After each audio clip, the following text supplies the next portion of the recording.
આજથી હું સંકલ્પ લઉં છું કે જો અમને તાત્કાલિક અમારું દેવું માફ કરવામાં નહીં આવે તો 2027 ની પહેલાની જે કાંઈ સામાન્ય ચૂંટણીઓ આવતી છે એમાં અમારા ગામમાં કોઈ પણ રાજકીય पक्षों ने અમે ગામમાં ઘૂસવા દેવું નહીં।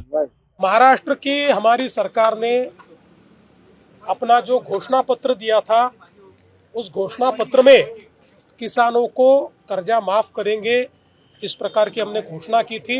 तो जय द्वारकाधीश मित्रों, स्वागत है फरी पाछું તમારા બધાનું આપણા એક નવા વિડીયોમાં। તો ભાઈ આજનો વિડીયો ફરી પાછો આપણે ખેડૂત માટેનો બનાવવાનો છે। તમને ખબર જ છે હાલ ગુજરાતમાં કેવી પરિસ્થિતિ હાલી રહી છે, ખેડૂત માટે અન્યાય થાય છે, એ બધી તમને વસ્તુની ખબર જ છે। આપણે આને માટે ઓલરેડી એક વિડીયો બનાવી દીધો હોય, પણ હવે જે આગળના અહેવાલ આવ્યા, આગળના ખેડૂતના આંદોલન કર્યા, કેટલા આંદોલન થયા અને ક્યાં ક્યાં હે આપણે સહાય આપવાની હતી, આપી એક નથી આપી, ઘણી જગ્યાએ દેવા માફ થઈ ગયા હે, તો એ બધી જાણકારી આપણે આ વિડીયોમાં કવર કરવાના છીએ। તો બન્યા રહેજો વિડીયોમાં અને ચેનલને સબસ્ક્રાઇબ ન કરી તો કરી નાખજો। આપણે વધારે ભાગના આવા જ વિડીયો હોય છે તો મહેરબાની કરીને સબસ્ક્રાઇબ કરવા વિનંતી। તો વિડીયોને ચાલુ કરીએ। તો હાલ ગુજરાતની પરિસ્થિતિ તમને બધાને ખબર જ છે ભાઈ, હે માંડી હે મોટા ભાગની હે બધી ભીંજાઈ ગઈ હે, પલળી ગઈ હે। તો એ ભીંજાઈ ગયા અને પલળી ગયા હે માંડવી લઈને ખેડૂતો પોતાની મગફળી વેચવા માટે યાર્ડમાં જાય, પણ એની યાર્ડમાં પૂરતા ભાવ મળતા નથી। ઘણી જગ્યાએ ટેકાના ભાવ છે છતાં પણ એમને ભાવ મળતા નથી। જોઈ લો આ વિડીયો, ખેડૂત પોતાની મગફળી લઈને જાય છે છતાં એનો ભાવ કવડો તૂટે છે, તમે આ વિડીયોમાં જોઈ શકો। ભાઈ તમને શું ભાવ મળ્યો છે? આ જે આપણે હોય ને વીણાની 300 રૂપિયા મળ્યા, ખાલી મણના 300 રૂપિયા। પલળેલી મગફળી છે, પલળેલી। તો આ ભાવ ખેડૂતને કેમ પોસાય? તો બીજું તો હું કરું, વેચવી પડે મજબૂરી। ક્યાંથી આવ્યા છો? મજેવડીથી। અને ઓલી આવી છે 1038 રૂપિયા, આના 300 રૂપિયા। ખાસ જાણવું છે કે મગફળીની અત્યારે જે કમોસમી વરસાદ થયો છે એના લીધે ખેડૂતોને ખૂબ હેરાનગતિ થઈ છે। તમારા ગામમાં કેટલીક નુકસાની છે? નુકસાની અમારા બધાને લગભગ પાથરા પલટી ગયા, અમુક ટકા જ નીકળ્યા છે, બાકી બધા લગભગ પાથરા પલટી ગયા। તો પછી ટેકાના ભાવે ખરીદી શરૂ થઈ છે તેમાં કેમ નહીં? હાલે ને પલટી લે કે ન લે, એને ખેડૂત અહીંયા અધરોધર હેરાન થાય કે આ રિજેક્ટ કરી નાખો તો શું કરવું। તો આ વિડીયોમાં તમે જોયું કે ખેડૂત પોતાની મગફળી લઈને યાર્ડમાં જાય છે, એનો માત્ર ને માત્ર 300 રૂપિયા ભાવ આવે। 300 રૂપિયા એટલે તમે વિચાર કરી લો, મજૂરી એ ખેડૂતની પોતાના ઘરની એ પણ નીકળે નહીં, તો 300 રૂપિયા ભાવમાં ત્યાં જઈને મગફળી અહીંથી યાર્ડમાં પુગાડવાનું ભાડું જ બધું એમાં વહી જાય, તો આટલા ભાવમાં શું થાય ખેડૂત? તમે તમારો મનથી વિચાર કરી લો। પછી આના પછી તમે હવે જોવો કે ખેડૂત આ રીતનો ભાવ મળે છે તો યાર્ડમાં પણ પોતાની મગફળી લઈને જતા બીક લાગે કે રોગું ભાડું ચડી, અહીંથી માંડવી ભરીને જાવી, યાર્ડમાં જઈને ખાલી કરવી અને ભાવ જોઈએ તો કઈ આવે જ નહીં। ટેકામાં એ માંડવી એક્સેપ્ટ ના થાય અથવા તો એની માંડવી ફેલ જાય, એનું સેમ્પલ સ્વીકારવામાં આવતું નથી। તો આગળનો વિડીયો એ જોઈ લ્યો। સુરેન્દ્રનગર અને જૂનાગઢમાં ટેકાના ભાવે મગફળી વેચાણ કેન્દ્રો પર બીજા દિવસે ખેડૂતોને નિરાશા જોવા મળી। સુરેન્દ્રનગર અને માંગરોળ જૂનાગઢના કેન્દ્ર પર એક પણ ખેડૂત મગફળી વેચવા ન આવ્યા હોવાના અહેવાલ છે। માર્કેટિંગ યાર્ડમાં સ્ટાફ હાજર હોવા છતાં કેન્દ્રો પર જાણે કાગડા ઉડતા નજરે પડ્યા। માવઠાના કારણે ખેડૂતોની મગફળીની ક્વોલિટી ખરાબ થઈ ગઈ છે। ખેડૂતોની માંગ છે કે ક્વોલિટીના નિયમોમાં બાંધછોડ કરવામાં આવે। નિયમ મુજબ 100 ગ્રામ મગફળીમાં 2% વધુ ડેમેજ હોય તો તે રદ થાય છે। રિજેક્ટ થવાના ડરથી ખેડૂતો દૂર રહ્યા હોવાનું અનુમાન છે। બીજી તરફ મજૂરોની અછત અને અપૂરતી વ્યવસ્થાથી પણ ખેડૂતો પરેશાન છે।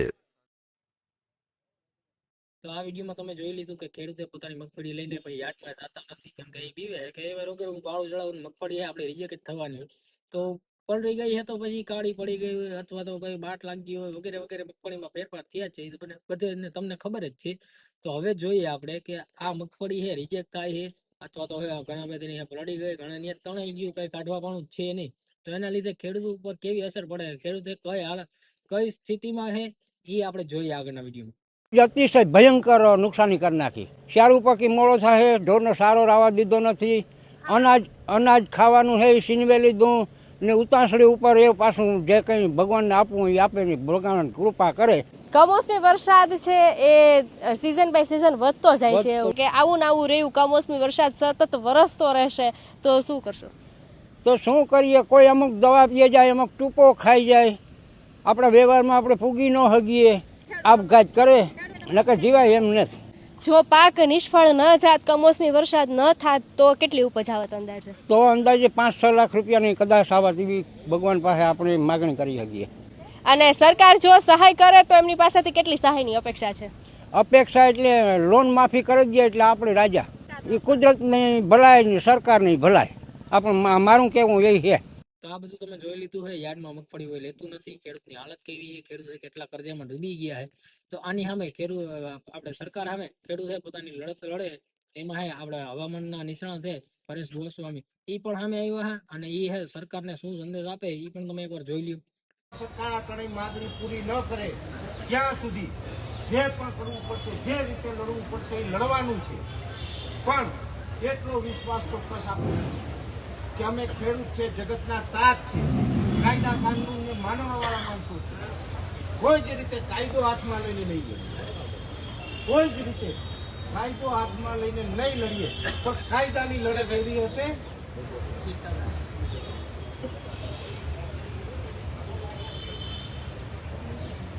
હલો, કાયદાની લડત એવી હશે કે જેની અંદર જો દિલ્હીનું સિંહાસન હલાવી ન દઉં ને તો મને તમે યાદ કરતા.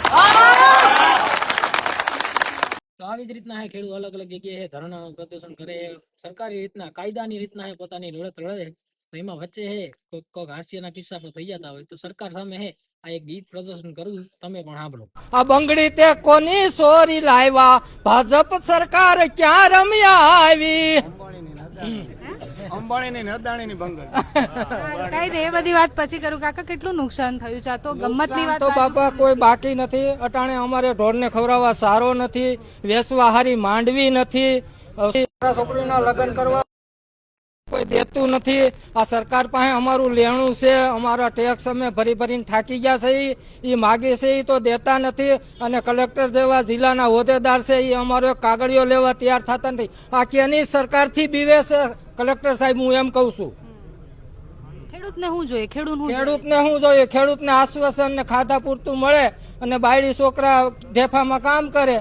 અમારે કોઈ ઊંચી નોકરી કલેક્ટરની ઘોડે તો જોતી નથી, કોઈ દેવાનું નથી. તો આશ્વાસન દેવા નેતાઓ તો આયા હતા? આશ્વાસન દેવા પણ નથી આવતા. એક અમારું જનતાનું ખેડૂત જગતનો આમ તો કે ભાજપ સરકાર કે જગત થકી આ ભારત દેશ હાલે છે, તો આ જગતના તાતને તો હાવ લંગોટી વગર ના કરી નાખ્યા છે. સહાય કાંઈ આપતા નથી અને આપે છે તો મસ્કરી કરે. અમારે 17-18 હજાર રૂપિયાનો વીઘે ખર્ચો સડે છે. દવા મોંઘી, ખાતર મોંઘું, મજૂરી મોંઘી, અમારું ખેતરનું પણ વળતર અમારી મજૂરી 12 મહિનાની મળતી નથી, તો ખેડૂત કરે હું? તો આ બધા ધરણા પ્રદર્શન ને બધું થાય છે તો તમે જોયું હોય છે કે ભાઈ જે સરકાર રાજ કરે છે, જેનું રાજકારણ ત્યાં ચાલે એ તો કોઈ મદદ કરતી નથી. તો જે વિપક્ષ છે આપણે સમજી શકીએ કે ભાઈ પોતાના સરકારનું હે વર્ચસ્વ વધારવા માટે એ લોકો ટ્રાય કરે. પણ તમે કોઈ દી જોયું કે હે વિપક્ષની સરકાર પર ટેકો દે? આમાં ખેડૂતની કપરી પરિસ્થિતિ જોઈ અને વિપક્ષના જે નેતા છે આપણે કોંગ્રેસના, એની સામેથી ભાજપ સરકારને પત્ર લખીને કીધું છે કે તમે એ ખેડૂતના દેવા બધા માફ કરતી, અમે પણ તમને હે આમાં મદદરૂપ થાવ. તો એ આખો આર્ટિકલ હે તમારી સામે હે, તમે જોઈ શકો. જો ગુજરાત સરકાર ખેડૂતોના સંપૂર્ણ દેવાની માફી આપે છે, દેવું માફ કરે છે, તો પછી ગુજરાતના જે કોંગી ધારાસભ્યો છે તે પણ સરકાર પર આવનાર આર્થિક બોજમાં સહયોગ આપશે તેવી જાહેરાત ગુજરાત પ્રદેશ કોંગ્રેસ પ્રમુખ અમિત ચાવડા દ્વારા કરવામાં આવી છે. તેમના દ્વારા ગુજરાત સરકારમાં આર્થિક બોજમાં જે આર્થિક બોજ સરકાર પર પડે તેમાં સહયોગ આપવા માટે તમામ જે કોંગી ધારાસભ્યો છે તેમના પગાર આપવાની જાહેરાત કરવામાં આવી છે. હાલ આપણે જાણીએ છીએ કે કમોસમી વરસાદ વરસ્યો છે, ખેડૂતો પાયમાલ થઈ ગયા છે, બેંકના ધિરાણ ભરી શકે તેવી પણ પરિસ્થિતિ નથી અને તેવામાં આત્મહત્યાનું પ્રમાણ વધી રહ્યું છે.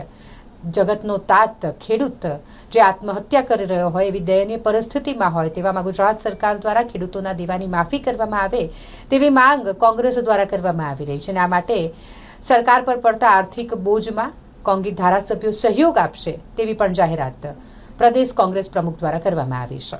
આ બધી ગુજરાતની હાલત છે. ગુજરાતની હાલત જોઈ અને મહારાષ્ટ્રમાંથી એક વિડીયો સામે આવે છે જેમાં મહારાષ્ટ્રના જે ચીફ મિનિસ્ટર છે, મુખ્યમંત્રી, એ પોતે સામે આવીને કહે છે કે ભાઈ અમે ખેડૂતના બધા જ દેવા જેટલી પણ લોન હોય બધા માફ કરી દઈશું. અમે એના માટે અલગથી કમિટી બનાવીએ, જે કમિટી છે પોતાની રીતના કામ કરશે અને કઈ રીતના માફ કરવા દેવા, કેટલા પ્રમાણમાં માફ કરવા વગેરે કાયદાનું ઘડતર કરશે અને સંપૂર્ણ દેવા આપણે ખેડૂતના માફ કરવાના છે. આજે મહારાષ્ટ્રની સરકાર ગુજરાતની બોર્ડર જ છે, તો ટૂંકમાં આ બાજુના હે બધા દેવા માફ થઈ ગયા તો આ બાજુના શું કામ નહીં? કેન્દ્રમાં સરકાર એક જ છે, ભાજપની જ સરકાર છે, તમને બધાને ખબર છે ને આપને બધાને ખબર છે. તો એના દેવા માફ થઈને આપણા શું કામ નથી થતા? એનું કારણ શું?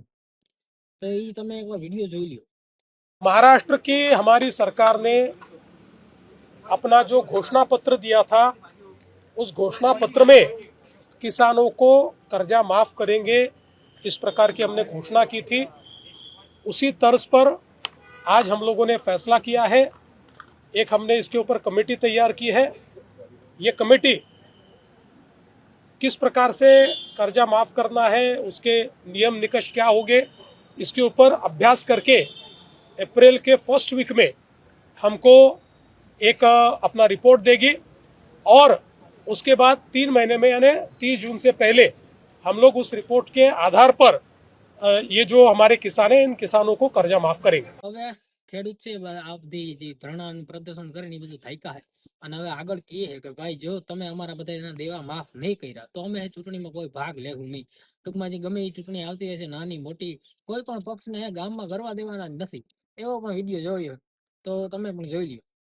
આજથી હું સંકલ્પ લઉં છું કે જો અમને તાત્કાલિક અમારું દેવું માફ કરવામાં નહીં આવે તો 2027 ની પહેલાની જે કાંઈ સામાન્ય ચૂંટણીઓ આવતી છે એમાં અમારા ગામમાં કોઈ પણ રાજકીય પક્ષોને અમે ગામમાં ઘૂસવા દેવું નહીં। શું માગણી કરો છો, શું કહેશો? તાત્કાલિક અમને યુદ્ધના ધોરણે અમારું દેવું માફ કરે સરકાર। બીજી કોઈ વસ્તુ જોતી નથી અમારે। તમે તમારી નજરે તમે તમારો ટીવી ચેનલના માધ્યમથી અમારી માંડવીની પરિસ્થિતિ શું છે, અમારા ખાલી ખેતરો પીડાની પરિસ્થિતિ શું છે, અમને કેટલી નુકસાની છે એ આપ સરકાર છે બતાવશો કે એટલી ખેડૂતોને નુકસાની છે। જો અમને તાત્કાલિક દેણું માફ કરવામાં નહીં આવે તો મેં તમને આ કીધું એમ કે 2027 અમે કોઈ પણ રાજકીય પક્ષને અમારા ગામમાં ઘૂસવા દેશું નહીં।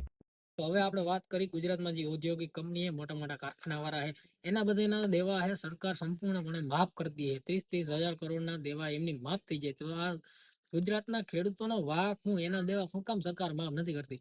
આના પછીનો આપણો એક વિડીયો છે તમે એમાં જોઈ શકો કે અદાણી કંપનીની લાઈન છે એ ખેડૂતના ખેતરમાંથી ખેડૂતનું હકનું ખેતર છે એને પોતાની માલિકી છે છતાંય એમાંથી એ પાઇપલાઇન નાખવાનું છે કામ પોતે ખેડૂત બંધ નથી કરી શકતો। એનું કારણ શું સરકારને એ કહેવાનું થાય કે ખેતર ખેડૂતનું છે એની માલિકીનું છે દસ્તાવેજ બધા પૂરતા છે છતાંય એના જમીનમાંથી અદાણી કંપનીની જે પ્રાઇવેટ કંપની છે એની લાઈન કઈ રીતના નીકળી શકે અને એની સામે પ્રશાસન છે ખેડૂતને સપોર્ટ કરવાની જગ્યાએ કંપનીને સપોર્ટ કરે। એનો પણ વિડીયો તમે જોઈ શકો કઈ રીતના ખેડૂત ઉપર અત્યાચાર કરે અને કઈ રીતના ખેડૂતને અને ખેડૂતના પરિવારજનોને લાઈન નાખવાનું કામ ચાલે ત્યાંથી ઢસડીને સાઈડમાં કરે છે અને લાઈન નાખવાનું કામ છે છતાં પણ બંધ થતું નથી। તમે જોઈ લો આ દ્રશ્ય જુઓ અને પછી નક્કી કરો કે આ સરકાર કોના માટે, લોકો માટે, ખેડૂતો માટે કે પછી કંપની માટે।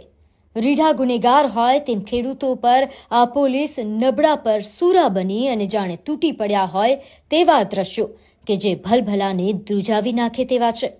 આ ખેડૂતોનો વાક ફક્ત એટલો છે કે એમના ખેતરમાંથી નીકળતી લાઈનનો તેઓ વિરોધ કરી રહ્યા છે।